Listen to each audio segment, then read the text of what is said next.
আজকের দিনটা কিন্তু আমার কাছে একটু না অনেকটাই স্পেশাল। তার কারণ হচ্ছে আজকে কিন্তু আমাদের সবার পরমব্রত চ্যাটার্জি স্যার ওনারই একটা ইভেন্টে আমি ইনভাইটেড ছিলাম। এখানে কিন্তু সব সিরিয়াল আর্টিস্ট থেকে শুরু করে কন্টেন্ট ক্রিয়েটার থেকে শুরু করে অনেকে এসেছিলো। তো আমার কিন্তু ফার্স্ট টাইম সবার সাথে মিট হয়েছে আর খুব ভালো কেটেছে আজকের দিনটা। তোমরা পুরো ভ্লগটা না দেখলে বুঝতে পারবে না। অনেকটা এক্সাইটমেন্ট নিয়ে আজকে কিন্তু আমরা চলে গেছি এখানে ইভেন্টটাতে। আর আজকের ইভেন্টটা কিন্তু আমাদের হবে একদম ক্রুজের মধ্যে, যেটা হচ্ছে কলকাতার বেঙ্গল প্যাডেল। তোমরা নাম তো শুনেছো সবাই। তো আগেই বলেছি প্রত্যেকটা সিরিয়াল আর্টিস্ট থেকে শুরু করে কন্টেন্ট ক্রিয়েটার থেকে শুরু করে অনেকে ইনভাইটেড ছিল এখানে।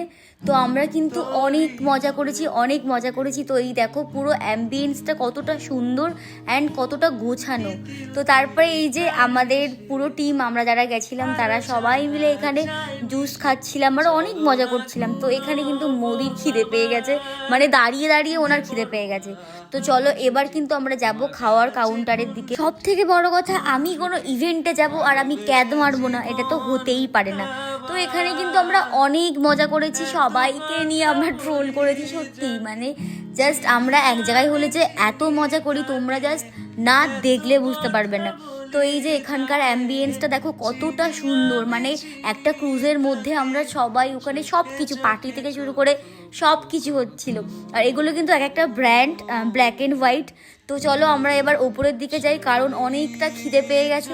তো আমরা কিন্তু খাওয়ার কাউন্টারের দিকে চলে এসেছি। এবার কিন্তু আমরা নিয়েছি খাবার। তো এখানে কিন্তু অনেক কিছুর অপশান ছিল।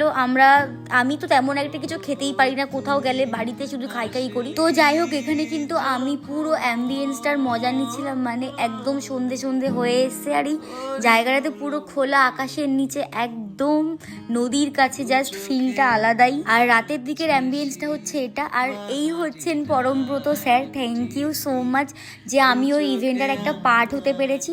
আর সবার আগে থ্যাংক ইউ তোমাদেরকে। তোমরা আমাকে সাপোর্ট না করলে, আমার পাশে না থাকলে সত্যি হয়তো এটা কখনো সম্ভব হতো না। আর ওখানে গিয়ে কিন্তু আমার অনেক ফ্রেন্ড হয়েছে। আর যেখানে আমি যাব আর বন্ধুত্ব করব না, এটা হতে পারে না। মানে জানি না আমার সাথে এটা কেন হয়, আমি যেখানে যাই আমি অনেক বন্ধু করে নিই, মানে হয়ে যায়। এমন কারা আছো অবশ্যই কিন্তু এটা কমেন্টে জানিও, আমার মতো কে এমন আছো। আর এইবার হবে ডান্স, মানে আমরা তো পুরো ফাটিয়ে দিয়েছি ডান্স করে। আর হচ্ছে হাওড়া ব্রিজ, আমরা পুরো ক্রুজের, মানে হাওড়া ব্রিজের নিচ থেকে পুরো ক্রুজটা গেছে, মানে দেখতে জাস্ট অসাধারণ লাগছিল। তো এই হচ্ছে আমাদের ডান্স, মানে বাবাল ডান্স করেছি আমি। তো সব কিছু মিলিয়ে আজকের ভিডিওটা এত অবধি রাখলাম।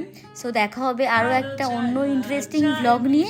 ততক্ষণের জন্য টাটা, সবাই সুস্থ থেকো আর আমার পাশে থেকো।